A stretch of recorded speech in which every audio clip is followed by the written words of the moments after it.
Ladies and gentlemen, we are back live.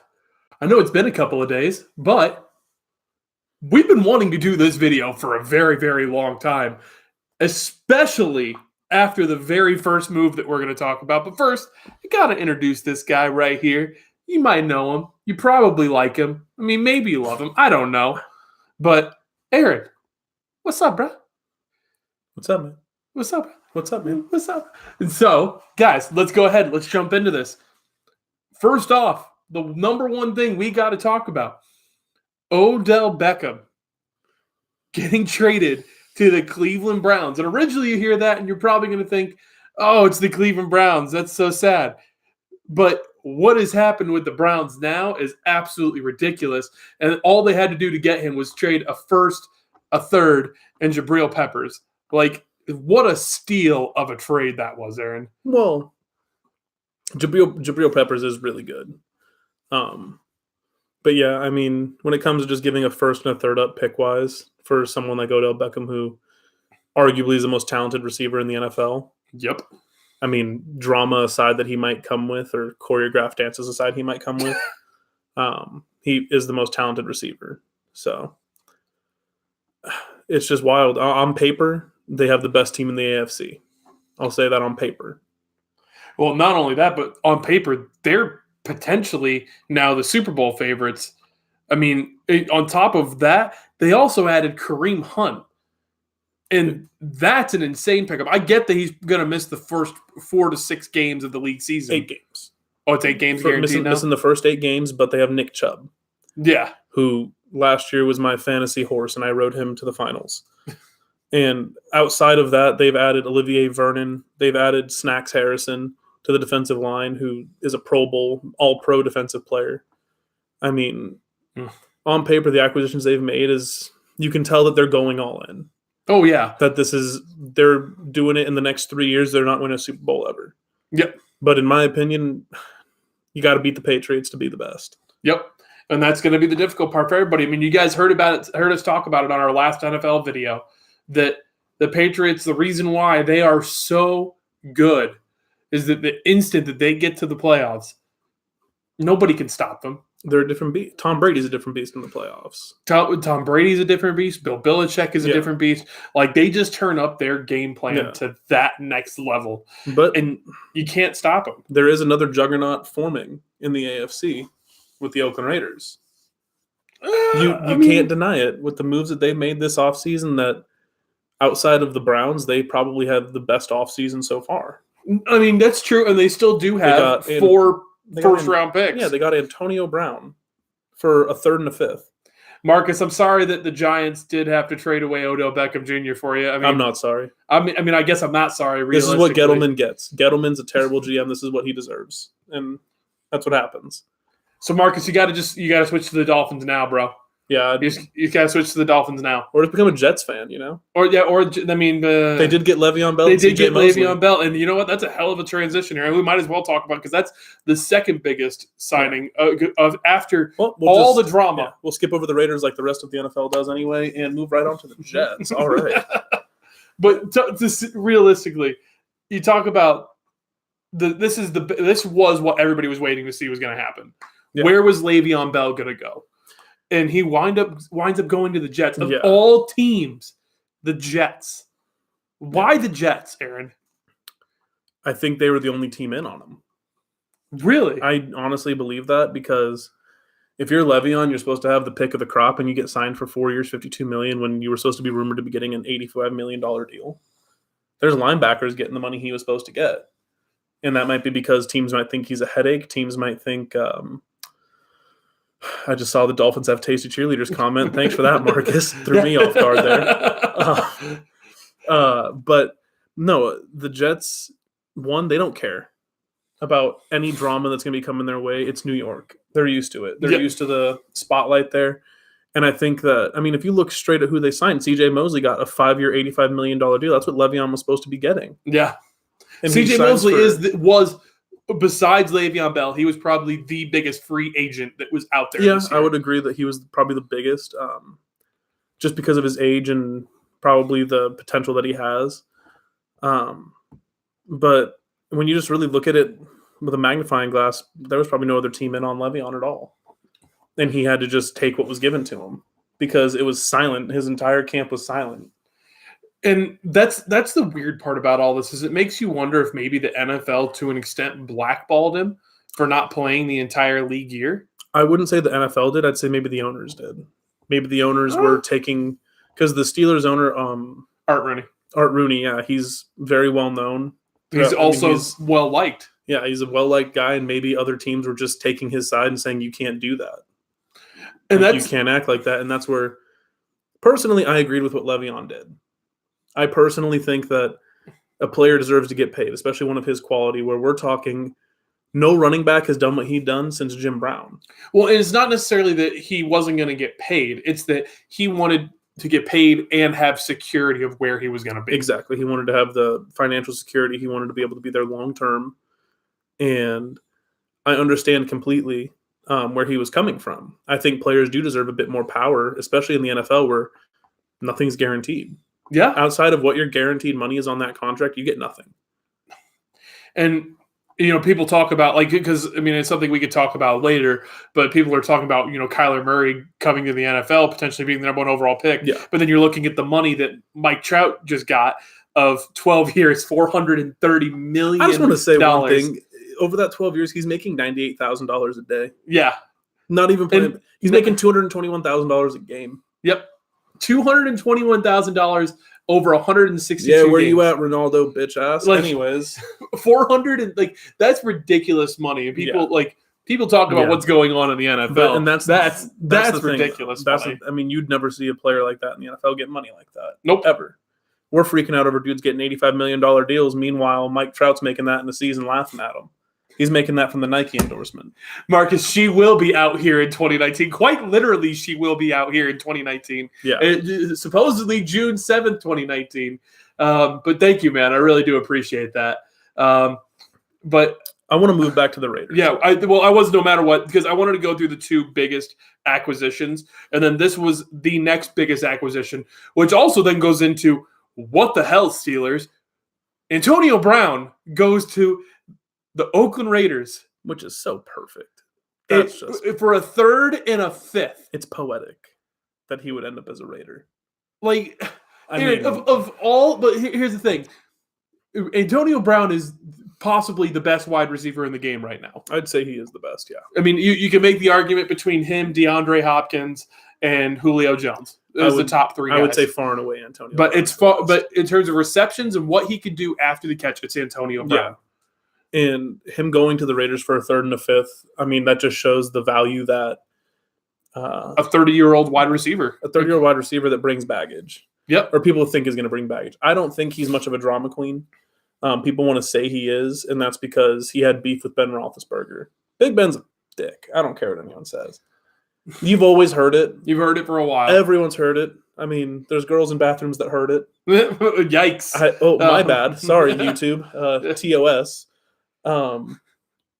But when you think about it, I don't think he brings too much baggage. He had one incident on his phone where he accidentally taped the coach saying some shit that he wasn't supposed to, and he apologized for that profusely. But other than that, what's he done besides take Le'Veon Bell's side?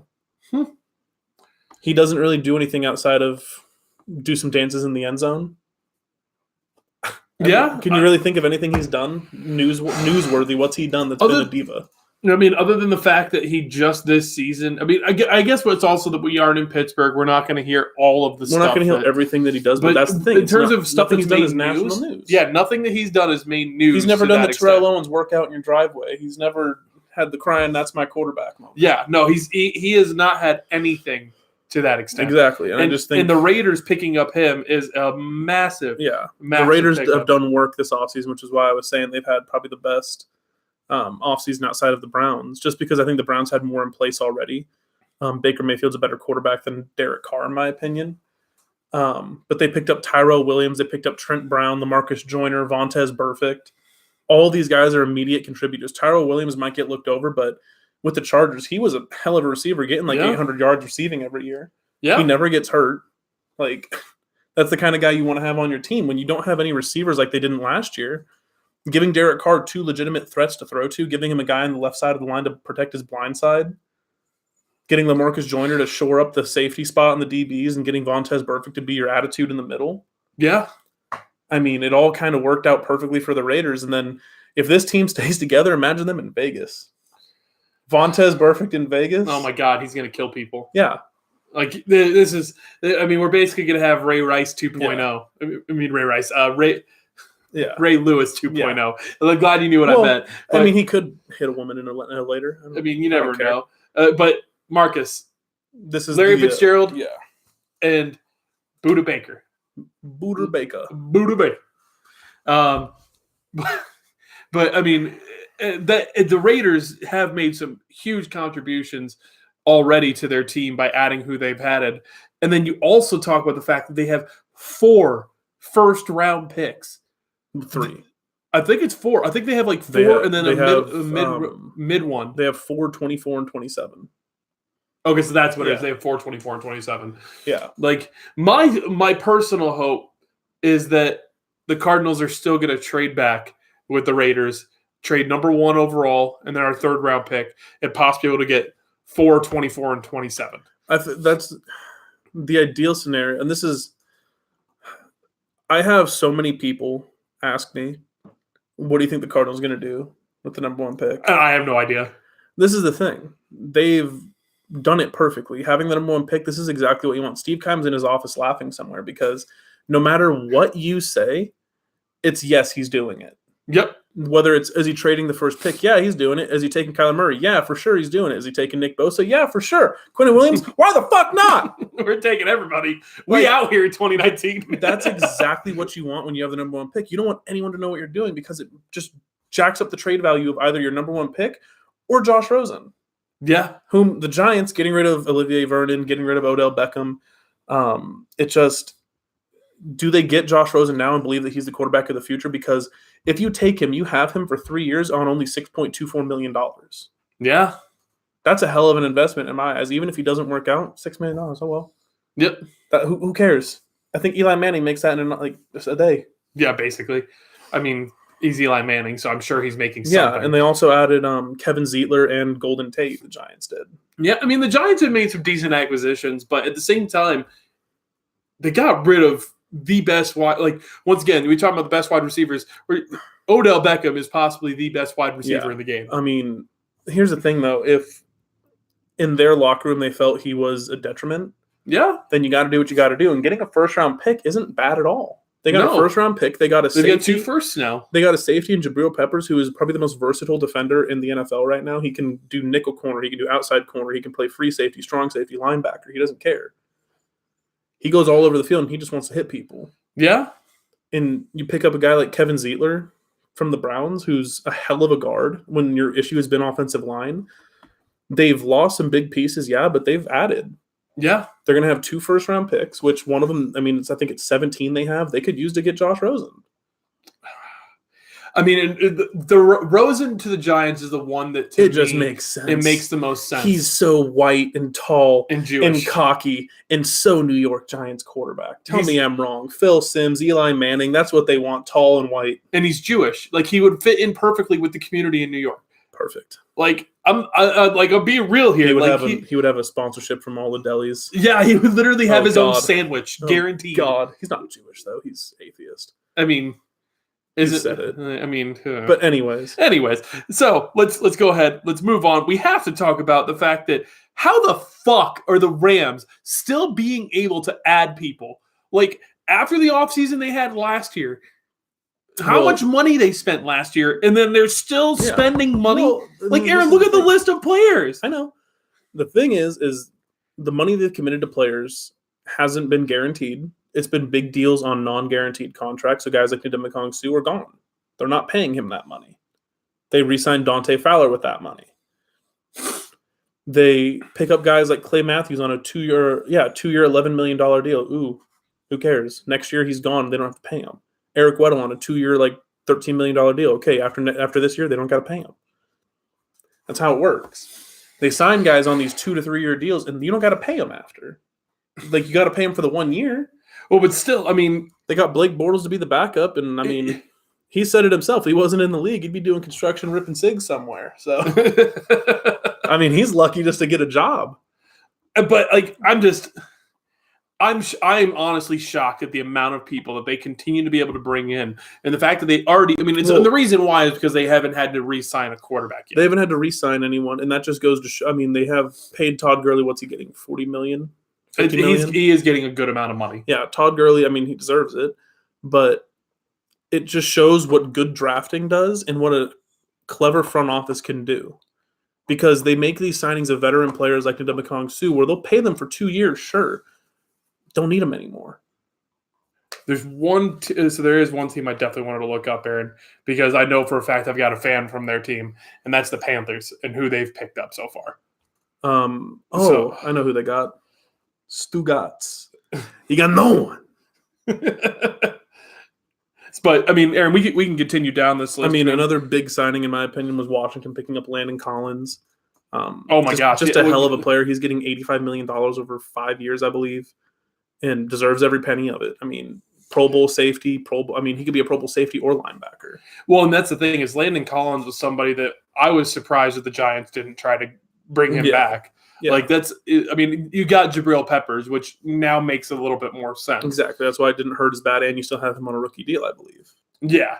I mean, it's one of those free, like, but Washington spent a lot of money bringing him in.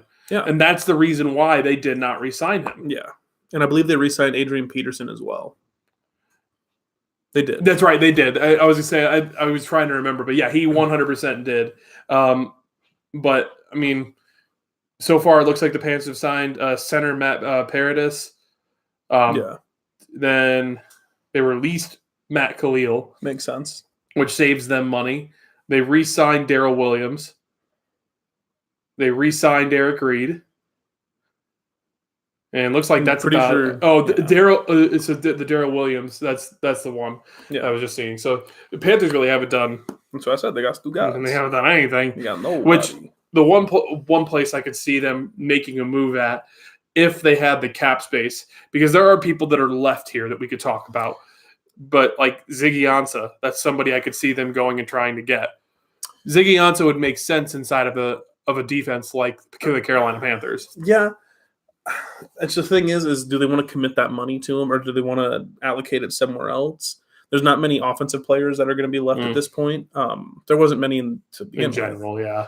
They really all it was Le'Veon Bell, and kind of that's it. There was no real good receivers. I know the Bills picked up John Brown, Cole Beasley. They got they got Frank Gore, and LaShawn McCoy is a hell of a running back tandem. Yeah, but I mean, at the same time, you're talking about a 35-year-old Frank Gore now. Yeah, 1,000 rushing yards last year. Yeah, I mean, he's still got it. That's the thing. He still got it. And the way that he runs, I guess you don't need to. Exactly. He'll be there for the inside the 20-yard situations, and Le'Veon's just going to get him down there. Yeah. And that's kind of what you want to have them doing. I mean, they picked up Mitch Morse, who's a really great center. They got him on a 4-year, $40 million deal, and he's going to be there to help solidify that offensive line where they've just been riddled by injuries over the last 2-3 years. And Josh Allen just needs continuity. Get Dan Marino out of retirement. I mean, the Dolphins hadn't had a good quarterback since Dan Marino. That's true. And they did they released Ryan Tannehill, which that was a bit of a surprise. They traded him. Oh, it was a trade? Traded him to the Titans for a 6th-round pick, I believe. Which, I guess for the Titans with the Marcus Mariota thing, they're not sold on Marcus Mariota. No one should be sold on Mariota, and he's hurt all the time too. And so you have him. You have Ryan Tannehill, who's a more than capable backup, who arguably should be starting over Mariota. Yeah. But, I'm a Tannehill fan, though, so I'm biased. Yeah, I have no reason to be a Tannehill fan. He's sucked his entire career, but here I am anyway. It's 2019. I'm out here with Ryan Tannehill. So, and I think the next move we should talk about, since they were one of the top teams in the league last year, Kansas City Chiefs. They released Eric Berry, but then they signed Tyrann Mathieu. They signed Tyrann Mathieu. Also, they have not re-signed Justin Houston, which would they release Justin Houston? Doesn't make sense to me. No, it doesn't. And they traded D Ford, their 2 best pass rushers. So I don't know what they're going to do on that front. Maybe Ziggy Ansah.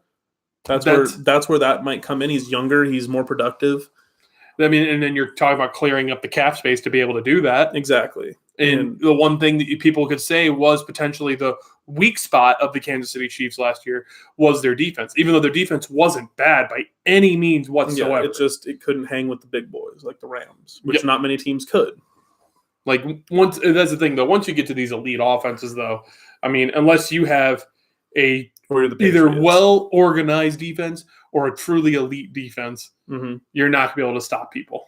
Yeah, and I mean, I would argue that the Rams and Chiefs both have pretty elite defenses. They just, when it comes to stopping these teams, you need to be tactically better. Yep, and that's why the Patriots won the Super Bowl and the Rams got pooped on. Oh yeah, Aaron. I mean, let's go ahead. Other team we could talk about is the Ravens, who the Ravens made a couple of really big acquisitions too. Mark Ingram and Earl Thomas. Yeah, Mark Ingram, Earl Thomas. They let go of John Brown as well, which they do. Yeah, exactly. It's like John Brown. I mean, he had a good start to the year, and then after that was just John Brown.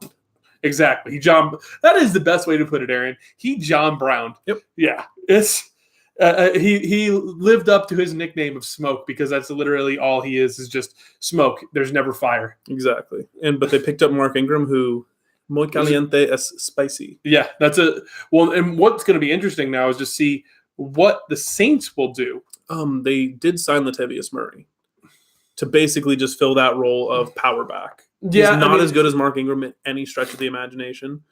And then Alvin Kamara will truly be like the almost every down back, and then he'll have to Latavion. But I'm more concerned about Alvin Kamara. I don't know if he can do that. I mean, in fairness, I did have him for fantasy last year, so I watched almost every single game that he played in. He actually has a very physical running style for being somebody his size. And that's my point. Can he handle being the 300 snap running back that the team needs him to be? When you're that size running the way he does, you can't expect him to handle that. Yeah. That's like when Bruce Arians said that Andre Ellington would get 25 carries a game. And we're all like, no, he won't. That lasted, all of a game? And then that lasted a quarter. David Johnson was like, oh, I'm here. Congratulations. But getting Earl Thomas as well is just a huge pickup for the defense, considering they lost Eric Weddle to the Rams, of all teams. Yeah. I mean, it just makes sense getting someone like Earl Thomas, who is probably the best safety in the NFL, probably one of the best safeties we've ever seen in the NFL. Yeah. And they're going to have him for, I think it's a 3-year deal. We'll see how long he is there and how productive he can still be with all the injuries that he's had. But yeah, I mean, it's been a good offseason for the Rams. It's been a good offseason for the AFC in general. When you look at all the firepower that they've added between the Browns, the Jets, the Ravens, the Raiders, like all these teams are bringing in immense firepower, and on the West side, we're all just kind of chilling. Don't got to worry about much. Well, I mean, the AFC, when you're talking about it, I mean, the NFC really, like, the only teams that have done anything to strengthen themselves to a great extent has been the Rams. I mean, I'm looking at the list that we have, and it's been the Rams. Yeah. The only other team that has made a crazy amount of acquisitions is the Arizona Cardinals, and we'll talk about them a little bit later. Yeah, but I think every team's made probably the same amount as the Cardinals had. It's just that we're not hearing it because they're not as big of signings.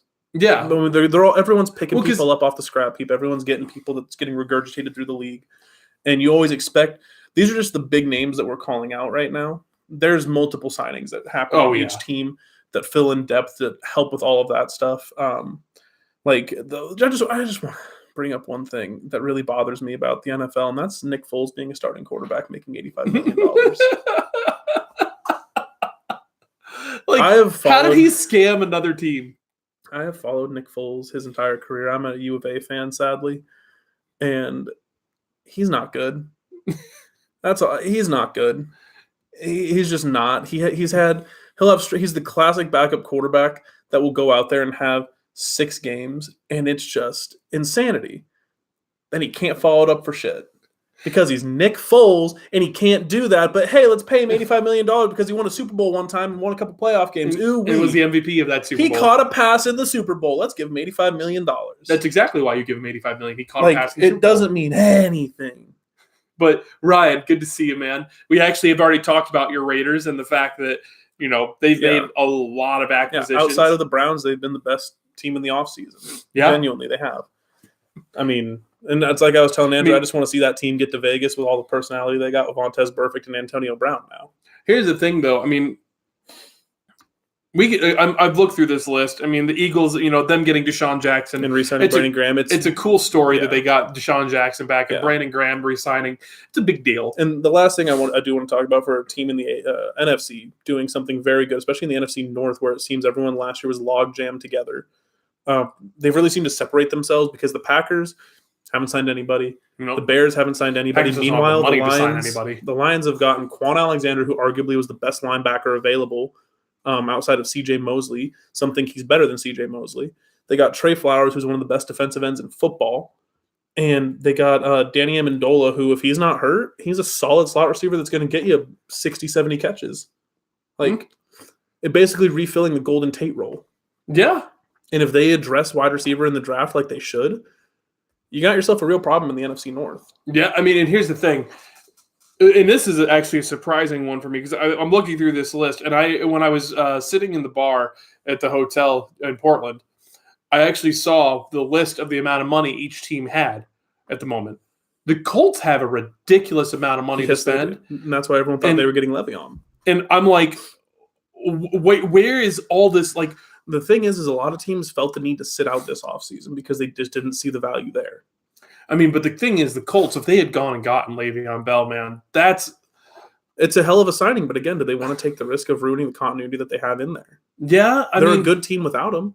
But Le'Veon Bell takes them to an elite team. You could address running back in the draft. There's plenty of good running backs like Josh Jacobs. But that's the thing, Aaron, is that you don't know if these guys, like, they might be a good running back, but Le'Veon Bell's already proven that he doesn't even need the greatest of offensive lines to be the best running back in the NFL. He proved it. Yeah, he's proven it. And the thing is, though, the Colts probably have the best offensive line in the NFL. At this point now, yeah. Last year, statistically, they had the best offensive line. The thing is, they draft very well. And so if they feel the need to get a running back in the draft, they're going to get one. Because what I've heard is a lot of teams just don't see the value in this offseason. They're seeing a lot of guys get overpaid like C.J. Mosley. And they're seeing a lot of guys like just getting money that is being thrown around willy-nilly, like John Brown, Cole Beasley, each getting, I think, like $30 million deals. Well, and here's the thing, though, and this happens every offseason. No, and it happens, but the issue is, like, do you wait until someone comes along next year in free agency? Do you save your money and wait? Or do you make a trade? There's also the potential that they see their own players that they have to re-sign. Well, and they have re-signed players. They've gotten guys on extensions, and it's just it's exactly like you said, Ryan. Players just getting overpaid right now, and it's going to keep happening. And honestly, I hope it does keep happening. I want these guys to get paid. They're putting their bodies on the line more than any other athlete in any game. And this is the reason why I am totally fine. This is a mercenary game. All of sports is a mercenary game. You're putting your body on the line. You're putting everything on the line for that team. And at the end of the day, you have the right as a player to then go out and make as much money as possible. Exactly. Like, that's exactly what these guys should be doing. And if they are out here, making the money that they can, I mean, great for C.J. Mosley going out there and making the money that he can. Just the one player that surprised me is the fact that Le'Veon Bell, real talk, like, he honestly is being underpaid. I would say he's being underpaid, but at the same time, he's done it to himself. He did do it to himself. He really did. And I don't want to backtrack too much into Le'Veon Bell. We've already gone over him. Just talking about players that are left, Ziggy Ansah, Justin Houston, Ndamukong Suh, Eric Berry, Timmy Jernigan, and Morris Claiborne, all of which are more than capable. But the thing you're going to see on that list, all of them are defense. Yep. Every single one of them is on the defensive side of the ball. Realistically, there is no offensive players this offseason. Yeah, outside of the dominoes that fell early with offensive linemen, there was no one on the offensive side of the ball that was worth really spending money on outside of Le'Veon. I mean, there's trade rumors galore out there. I mean, you see, like, there's rumors about A.J. Green being traded. There's rumors about different, wide receivers being traded. But none of it's guaranteed. Like, the fact that you look at that defensive list and there's a lot of really good players on that list. Exactly. Ziggy Ansah he's a Pro Bowler. He is not only a Pro Bowler, he's possibly the second or third best defensive end in the league. He's up there. I mean, he's definitely up there. I'm saying defensive end. I'm not just saying pass rusher. I'm saying just defensive end. Yeah, and that's exactly it, right? It's injuries that have always hampered Ziggy. And that's exactly what I was going to get to. That, along with the fact that I think pass rushing is getting almost saturated at this point. It's coming to the point where there are so many good pass rushers that you can't really overpay one or another because there's one that's just as good that you're going to pay half the money. Mm. But you can, if you're the Chiefs, you can get a guy like Ziggy Ansah. You can get a guy like Ndamukong Suh just to solidify your defense. Yeah. The one player, and this is somebody that for me as a Cardinals fan, I look at where we have needs at, especially after releasing oh my God, why am I drawing a blank on his name? Antoine Bethea. After releasing Antoine Bethea, we have a need at safety. And Eric Berry's somebody that I look at and I'm like, that's somebody we should go look at possibly going and getting. Because I thought for sure we might try and go get Tyrann Mathieu back after a year of playing away.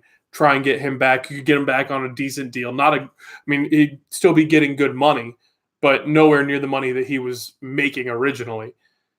Like, Eric Berry for me is somebody that I was shocked when I saw the Chiefs release him for two reasons. One, think about what he meant to the Chiefs as an organization. The fact that he went through and battled cancer, came back, and was still playing at a Pro Bowl level.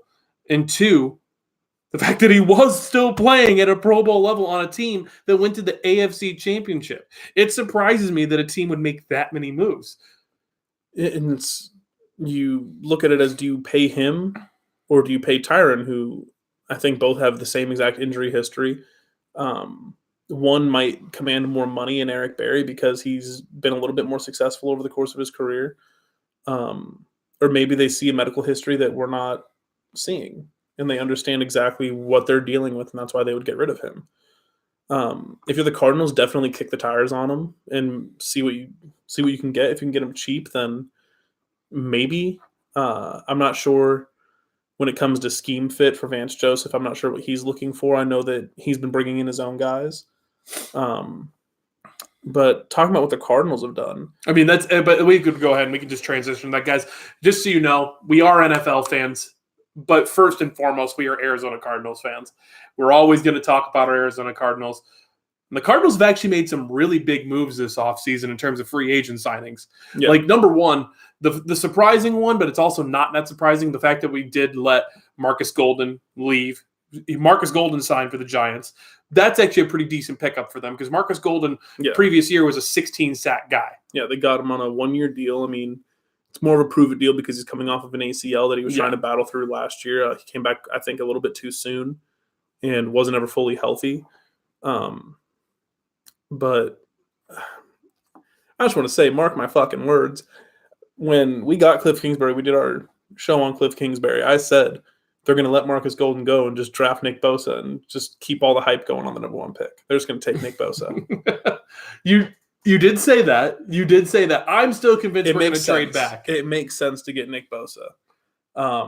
Considering that he's gone, there's no real pass rushers left. We got Terrell Suggs, which... That's a hell of a pickup. I know a lot of people aren't from Arizona. They're going to be watching this, but to put it the best way, Terrell Suggs was born and raised in Arizona. Raised in Arizona, played at Arizona State. And was probably the best outside linebacker, which we needed at the time. Yep. There was all the rumors that the Cardinals were going to draft him in the year that he came out in the draft, and we didn't get him. We traded back. We got 2 first-round picks instead of 1, which I guess both of them wound up busting. Well, Calvin Pace had a nice career with the Jets. They got Calvin Pace and Bryant Johnson instead of Terrell Suggs. Terrell Suggs then went on to have a Hall of Fame career, be one of the best outside linebackers ever on one of the most dominant defenses ever with the Ravens. Yep. And it's just always one of those, he should have been a Cardinal, and every time you saw him do something good, it stung if you were from Arizona because you know he should have been ours. Yep. He's going to finish his career out here, and that's all that matters. Last year he played 72% of the snaps. He is older. But he still had 9 sacks last year, so if he can just bring some of that production, he's going to bring a lot of leadership as well, which I think is very important. Well, the thing is, Aaron, is that even so, you look at what the Cardinals have done, the fact that we went from that we talked about it in the Cliff Kingsbury special, that we went from being a 4-3 zone defense, or 3-4 man-up defense under Bruce Arians. We got I'm going to call him the other guy from now on. We brought in the other guy. He tried to completely change the wheel with the Cardinals and made us into a 4-3 zone defense. He tried to do it in 1 year, and we all saw what just happened. Cardinals went from being one of the best defenses in the NFL to being one of the worst defenses in the NFL. That does not happen in one season. It just doesn't.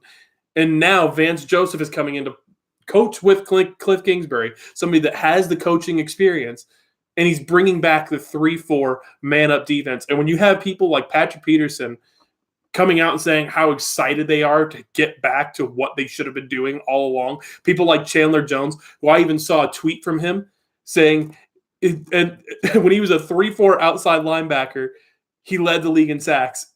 I'm excited to get back to that. Yeah. Like, we're talking about crazy things that could possibly happen with this Cardinals defense in the transition of 2 years. Exactly. We've done a lot of what Vance Joseph has been advising the Cardinals to do, and getting guys like Jordan Hicks who specialize in the defense that he's going to bring. And when Jordan Hicks is healthy, that's always been his issue, is he hasn't been very healthy over the course of his career. He is the best linebacker from this class. He's better than every single one of them. Statistically, it's proven I think it was like, I saw a crazy stat. It was like 755 snaps straight, and he only missed like 4 tackles. Those are crazy stats. And those were on, like, those snaps were on plays that he was going for people, and he only missed 4 tackles. So getting him is huge. You get a guy like Robert Alford, which was the first signing of the free agency period. He's going to be the second cornerback, which we've needed desperately. Yep. In 2016, he had a fantastic year. 2017, he had a great year. 2018, I don't know how these years work. I'm losing my mind. 2 years ago, he was great. Last year, he played through a high ankle sprain for the entire year and just wasn't ever healthy, didn't ever really get his feet under him, and just kind of fell apart for him over the course of the season. He still was decent. Just you could tell he wasn't there. So we'll catch you later, Ryan. Yeah, later, Ryan. But I mean, yeah, but that's another great one to bring in, Aaron, is Rob Alford, and the fact that we did bring in him. We brought in, Terrell Suggs. I just have to say it. We actually did sit behind him when we went to go see Kevin Hart's special that was in theaters. Yeah, he lives in Arizona. He lives in Arizona. He is an Arizona born and bred guy. And the fact that he is now coming back to Arizona, you can actually see it in his eyes. And he has said it before that the only place he would play besides Baltimore was Arizona. Yeah. And he said if Arizona didn't want him, then he was probably just going to retire. Because he loves Arizona. Yeah. And that just says everything about who he is. And I can't wait to see what he's going to do. Because the other outside linebacker acquisition we made, a U of A guy for you, Brooks Reed, who he's had a very average career for an NFL guy. Like it's not average in a bad way. It's average in a good way. It's a guy that's linebacker gets about, like, I'd say he probably averages like 6 to 8 sacks a year, which is what you want. He's going to be the backup. I'm not even sure what Terrell Suggs is going to do. Terrell Suggs might just be a third down guy. We're going to get someone else. I don't know. Well, I mean, we do have the number 1 overall pick. Really, our issue last year was depth, and we have addressed depth along every position that we have. We're only going to talk about the bigger signings the Cardinals have made, but they have made probably close to 12, 15 signings of smaller guys. Guys are going to bring depth. Guys are going to be battling for positions. But we're getting rid of all the guys from the other guy. Yeah, we're getting rid of Mike Iupati, which was huge. We needed to do that so bad. He was a great signing for the first year, and then after that, he just couldn't stay healthy. He's going to Seattle, and we are taking a Seattle offensive lineman, J.R. Sweezy, who everyone in Seattle was saying that they didn't want him to go. Yeah. That he was probably their best offensive lineman. He was their best guard. He's one of those tough son of a bitches that just bites down on the mouthpiece and goes at it with people. He's a little undersized, so he's never been valued the way he should be. But he's a run guy. He's a run blocker, yes. He's good at pulling guys around. But the big thing for me is that he's tough, and he's going to bring that to the line. He's going to bring that mentality to the line. I mean, I think it was 2 years ago, he played with a broken ankle for 4 weeks. Yep, I remember that. And that's just the kind of toughness that you want in an offensive lineman. You want them to be those gritty guys that just want to play. Didn't he play at Wisconsin? He may have. I'm not 100% certain. I so feel don't like wanna all say. Wisconsin offensive Yeah. linemen are like that. They're just Yeah, because you had to live in Wisconsin. crazy It sucks. tough. Like Wisconsin's the worst. I mean, They're all it's- white people that look like me and are the size of me. You don't want to be around them. I mean, in fairness, we're pretty much the same size. Yeah, Like, it's just not good. But the reason that J.R. Sweezy, that's a big pickup. I will say that is a huge pickup. The reason that getting J.R. Sweezy and a guy like Max Garcia, whom we just got. Now, he will be, like it's already been said, he's probably going to be a backup. Well, most likely he'll be a backup because he's recovering from an ACL injury. But again, he's one of those tough guys like J.R. Sweezy. He has an exact same mentality. You're getting a guy in Marcus Gilbert who you traded for a 6th-round pick to play on the right side of your line. He's a right tackle, which we've needed. Granted, he's had injury history and things like that. We'll see if he can stay healthy. And even if he can, we have depth there. But the reason that these 3 pickups were huge for the Cardinals is because we got Sean Kugler over this offseason, who is probably the best offensive line coach in the NFL outside of Max Muncy. That's a great point, Aaron. I don't know if Max Muncy's his name. I might be wrong on Max Muncy. I'm an idiot. It's been a long day. I came straight from work. But Sean Kugler is probably the best offensive line coach you could ever get. He everywhere he's been, every offensive line he's had has been great. Last year he came to the Broncos, who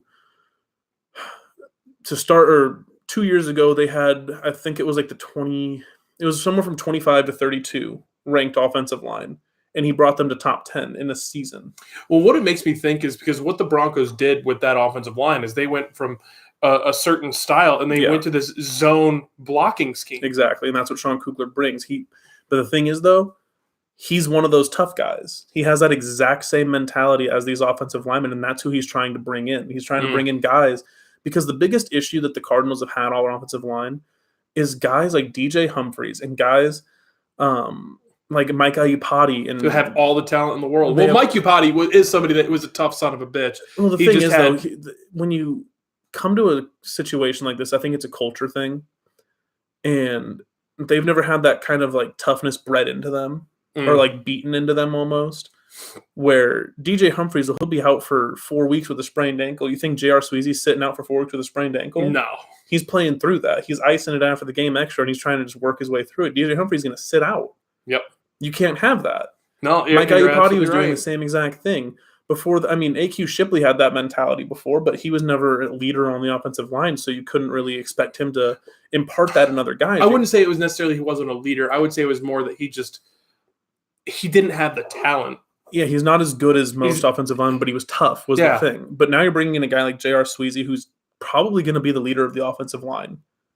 I would say between him and then Justin Pugh. Yeah, well, Justin Pugh, you're going to have them being the guards. You're also going to have Mason Cole. Mason Cole still at center, who Mason Cole, rookie last year, he was the only offensive lineman for us that played every single game. Exactly. He's got that mentality of, I'm going to play through everything. He played through sprained ankles. He played through like wrist injuries and things like that. And that's the kind of stuff you need to have. And A.Q. Shipley is coming back. They did sign him when he tore his ACL. They did re-sign him in like a thing of good faith. I think he'll just end up being a depth guy. Probably. But then you bring in Marcus Gilbert, who outside of, he's only had big injuries. He's never had little injuries that keep him out. He is another one of those tough guys. Sean Kugler also was his offensive line coach for a bit in Pittsburgh. And so you look at everyone that's being brought in right now, and it's guys that are going to solidify the offensive line in a way that we haven't had it in a very long time. When's the last time we had a good offensive line? It's never. Well, I would say it wasn't never. I would say, honestly, it was probably BA's second year here. It wasn't even good then. It was just that we were getting rid of the ball quick.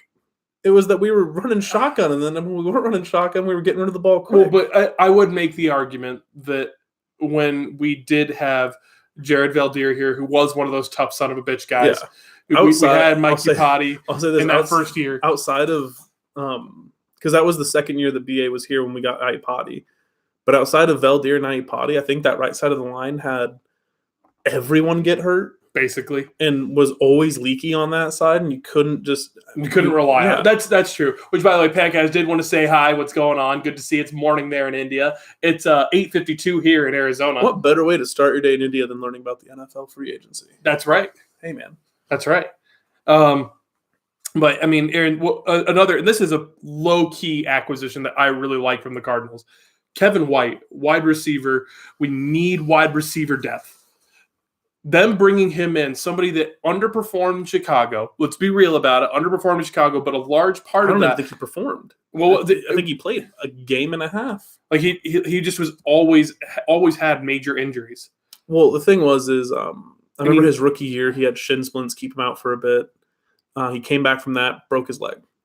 Comes back the next year, broke his other leg. Comes back from that, broke his shoulder, which how? Huh? Break your shoulder? Okay. He's just never once in his career, I think the most games he's played in one season was 3. And that was last year. And he was slightly productive during those 3 games. His highlight, I think, over his career in Chicago was last year. Trubisky threw like a 58-yard touchdown, or not a touchdown, but it was in that Rams game. And it got stopped on the goal line to end the game, and that would have won them the game.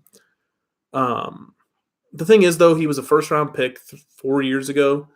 Out of West Virginia, a lot of hype around him. He was the number 7 pick overall, and he the was talent one of those in the wide world. Receivers everybody thought was going to be the next big deal. Yeah, and he has all the talent in the world. You can see it on tape. The issue is he just can't stay healthy, and so if he can stay healthy, if we figure out a way to minimize the impact he's going to take on the field, maybe putting him in a slot role or something like that. Maybe you get some production out of him. I'm not expecting anything big at all. If we can just get him healthy for 10 games plus, that'd be a win in my book, because then he'd maybe get 500 yards receiving, and we would just have someone outside of Fitz and Christian Kirk that we could throw to if we don't draft somebody. And that's the thing, Aaron, is that, I mean, this is where we can start talking about the draft, because we've gone through everybody. And I think we make that list. a completely separate video, a draft special. Well, because this is going to, you know me. When it comes to the draft, that's my baby, and I can talk. Well, but we can talk specifically about what the Cardinals are going to do on this one. Because, listen, realistically, let me tell you this. I know for certain that I don't know what they're doing with the number 1 pick. I was going to say, I genuinely, and that's the thing. The Cardinals didn't meet with Kyler Murray today. Yeah, I think he came back to Scottsdale, too. Because this is very odd. There's basically, like, if you just Google Oklahoma flight plans, you might find a website where you can track private planes. You never know. And I may have tracked a private plane that left Scottsdale, Arizona, that was owned by Michael Bidwell, the Cardinals owner, that went to Oklahoma for 3 hours and came right back. And you never know who might have been on that plane. Kyler Murray was probably on that plane. They came right back 3 hours later. Maybe you grab lunch with Kyler, you bring him back here. Well, apparently their meeting was in Oklahoma. Well, they met there. No one's seen Kyler since then. I mean, you're not wrong on that one. All of a sudden, you Aaron. see like a 5'5" little sheet walking out of the plane. Oh, Kyler Murray, how you doing? Aaron, let's just talk about it real quick, because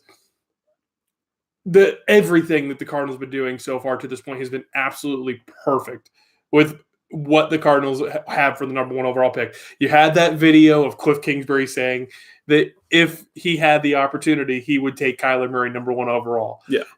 And then literally you bring in the guy that has the opportunity to bring in Cliff Kingsbury number 1 overall.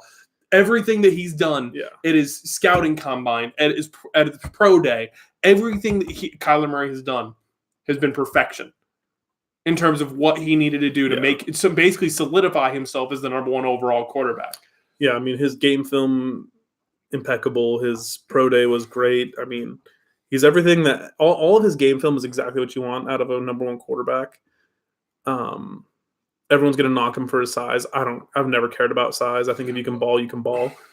But my worry, Aaron, is that RG3 could ball. RG3 had a great first year. Yeah. And then he got hurt because he was smaller. But everyone always wants to gloss over this fact. The head coach that believed in him more than anyone, the head coach that built an offense around him, was fired that second year when he tore his ACL. Mike Shanahan. That's a fair point. He then got a coach in Jay Gruden who openly said he would not have taken RG3 and that mobile quarterbacks don't work for him. And then Kirk Cousins starts playing all of a sudden. And so you wonder if Mike Shanahan had stayed. It's my argument with Matt Leinart. Matt Leinart, I thought, was a very talented quarterback, and then the first year that they have him, they fire Denny Green for no reason and just get Ken Wisenhunt, who the first thing he says is, I wouldn't ever draft a left-handed quarterback. Yeah, I mean, that's true. You get a coach who doesn't believe in him, and you expect that guy to succeed. It's a hard thing to do. I think RG3, if he had Mike Shanahan and stayed healthy, he'd still want to be one of the best quarterbacks. Mm. That might be one of the best quarterback classes of all time with him and Andrew Luck together. And Kyler Murray. That is crazy to think about, isn't it? Yeah. Like that was that long ago. And Kyler Murray, I mean, he's never had an injury in high school, never had an injury in college. He knows how to take – if you watch him when he knows he's going to get hit, he knows how to fall. He doesn't fall on his shoulders. He makes himself small and minimizes the impact. He knows what he's played at this size his entire life and just naturally knows what to do to not get hurt. Well, our local guy Gambo even talked about, because I think that Gambo was at the scouting combine, and Gambo mentioned Bickley and Murata were. Oh, that's what it was. Yeah. But they mentioned the fact that like Kyler Murray actually had some really thick legs. Yeah. Which in comparison to RG3 was taller. RG3 I think was like 6'3", but he was thin. I think he weighed like 190 pounds. I think RG3 like was 6'3" and weighed the same as Kyler Murray. Yeah. And that's the difference. I would rather have a stocky player than a tall player, because it just means you can take a hit better. Again, it doesn't matter to me. I mean, there's skinny guys that are good. There's thick guys that are good. There's tall guys that are good, short guys that are good. It's all about knowing how to take a hit. It's not even that. It's just, can you ball? And at the end of the day, can you play? Kyler Murray is somebody for me that, and I've said this all along, if Kyler Murray is the guy that Cliff Kingsbury wants to lead his offense, because Cliff Kingsbury is being brought in to be the offensive juggernaut, to start up a new revolution in the NFL of what he's going to do with his offense. If Kyler Murray is the guy that he wants to be that guy, it's not saying that Josh Rosen isn't going to be a good quarterback. Yeah. It's not saying that at all. It's saying that he thinks that Kyler Murray is going to be the guy to take his offense to that level that he needs it to be at. But then the real question is, Aaron, do you see anybody from then basically picks 1 to 5 that would also need a quarterback? Inside 1 to 5, no. Outside of the Raiders, the Raiders might surprise everyone and trade up and try to get Kyler Murray. I don't think they will. I know that John Gruden likes Derek Carr. He liked him out of college. They had some issues last year, but I think getting them weapons is what they need. And honestly, the Raiders have shown it. They're not afraid to go trade for whatever the hell they want. So say they don't take Kyler Murray, they don't take a quarterback. Next year, Tua Tagovailoa comes out. Yeah. What better place for the biggest college football star to go than Vegas? And they've shown that they'll trade whatever they can to get whoever they want. And so that's something they could do.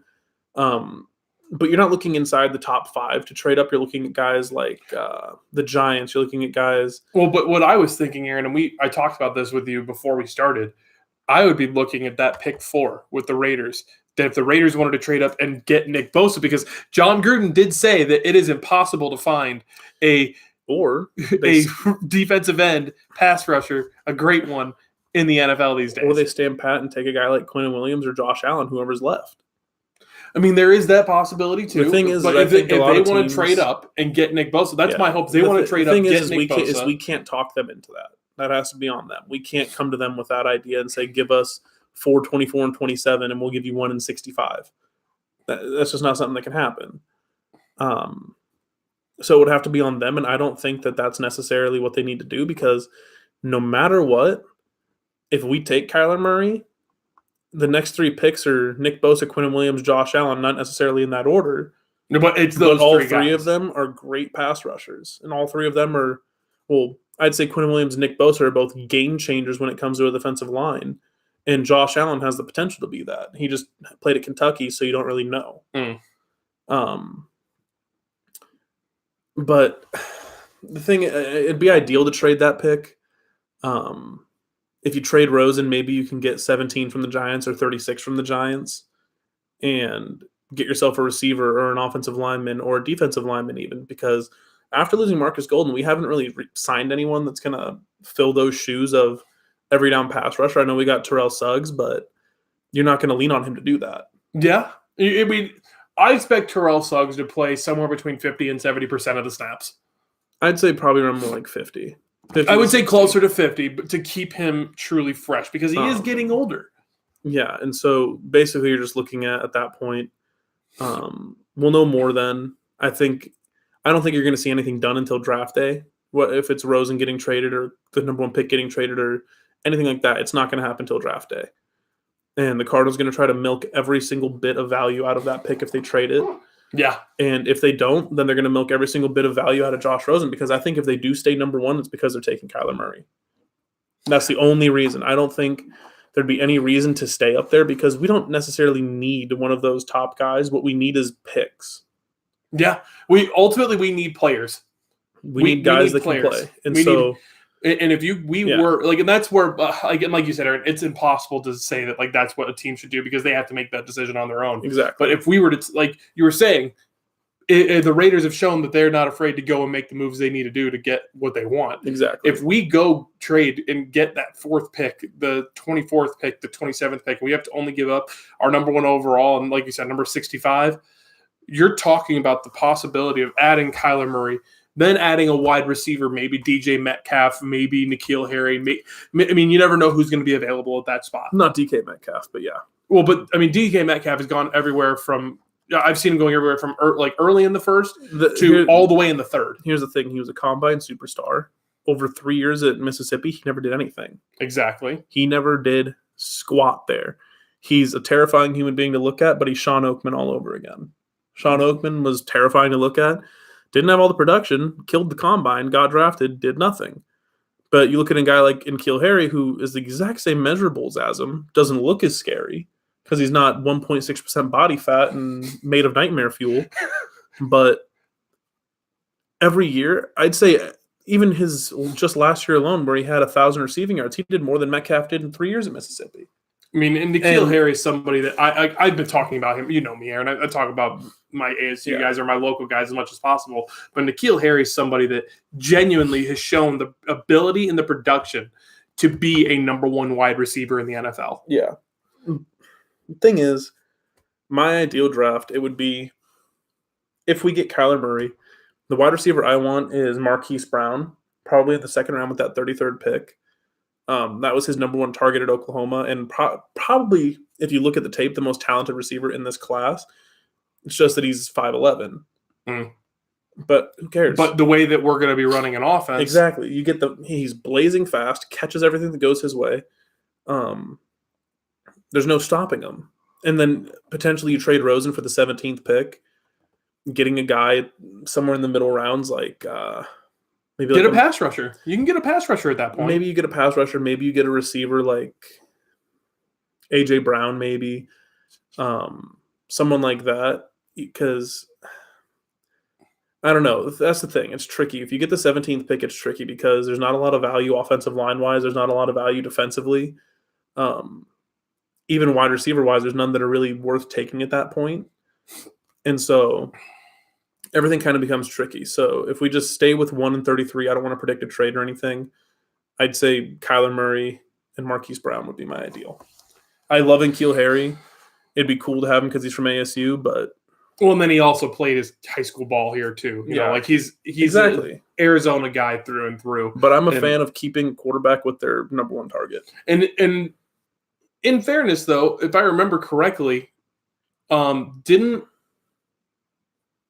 when RG3 got drafted, didn't his number 1 wide receiver go with him there? No, he did not. That's right. No, he went to the Titans, didn't he? Yeah. I'm sorry. No, so you're right, Aaron. But, I mean, I'm just a fan of that. And if we got N'Keal Harry, if we got Marquise Brown, whoever we get, if we get Kyler Murray, we need a wide receiver next. We need someone for him to throw to because Fitz is going to be slowing down. We have Christian Kirk, but you can't rely on those two to carry you. So we're going to need someone, a wide receiver with that next pick. And then after that, just start going best player available. Yeah. I mean, I honestly, I completely agree, Aaron. I mean, but you know what? I think that's a pretty good amount of time. You know, like you said, we could do an entire draft special, and we'll try and get the Senior Prasky on. Yeah. To talk about draft stuff because we've still got another month basically until the draft. Yeah. And one thing I can promise you guys, if you're watching this video, we will be doing an NFL draft watch along video, and we will watch the draft together. We'll talk about the picks together, where they're going, what's going on, and talk about the ramifications of everything that's going to happen.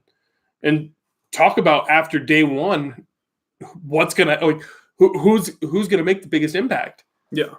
So, but that's a guarantee. But Aaron, I think we're good. I think we've talked about everybody that we need to talk about. I don't see anybody else. I mean, Cardinals making big moves. I mean, the only person we didn't talk about, and it's the reason why we think that Kyler Murray might be coming to Arizona now, is Brett Hundley. Yeah. But Brett Hundley obviously is just a backup, but he's more of a Kyler Murray style backup than a Josh Rosen style backup. Well, he's a pocket passer, actually. Here's the thing. He's a more mobile pocket passer than Josh Rosen is, but he's still a pocket passer. And also, this is where I love what Steve Keim did with it. He's a mobile pocket passer, so you could say, yeah, he's there for Kyler Murray. But he was also the mentor for Josh Rosen at UCLA. Yeah. And played in the exact same system, is a pocket passer, has been in the league, and could also just be a mentor for Josh Rosen, so you never know. And Steve Keim's laughing his ass off about it because he did that. That was the perfect backup quarterback to go sign because no matter which way you look at it, it's Kyler Murray's backup and Josh Rosen's backup. Yep. No, you're absolutely right on that, Aaron. But you know what? I said we call it. It's been an hour. Thank you very much for joining me, Aaron. Yeah. Anything you want to shout out? No. You do have a Twitch. Yeah, it's fine. It's fine. It's fine. Follow this guy on Twitter. Just his link, his ads in the description below. Follow him. You know, we're gonna have more NFL content for you guys here really soon because as the draft gets closer, we're gonna have a lot more things to talk about. But genuinely, I really do appreciate anybody that catches this video. I know we did it at a weird time for a lot of people that will watch it, but you know, we do what we do to get our content out. So I really do hope that you guys all have a great night, a great day, wherever you're at, whatever you're doing. Keep doing you because I love you guys, and you guys are awesome. Catch you later.